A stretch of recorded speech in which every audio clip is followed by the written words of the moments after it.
Hi, this is Dr. Jerome Fryer. I wanted to share with you what it means to get your back cracked.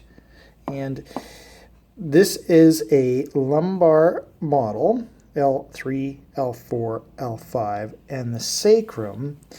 And when spinal manipulation is performed, primarily when patients are on their side, the practitioner will have a contact, very likely on the sacrum, or the ilia, which is up a little bit higher here, or one of these transverse processes, or they use several different contacts. But the main mechanism, as you can see, do you see the gapping of that facet joint?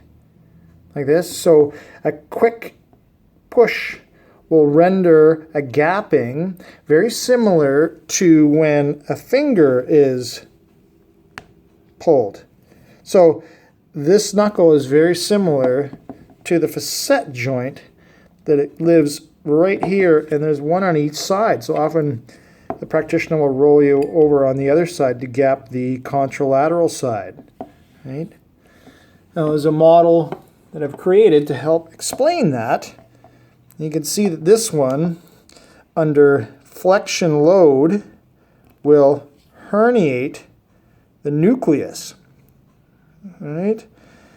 And not all cases are herniated nuclei, but it's very often related to disc height loss. So when the disc height goes down, you can see how the facets actually rub together. And that's when people find relief with an adjustment, where it actually gaps open that facet joint. And the net goal is to reduce irritation and improve the health of this joint.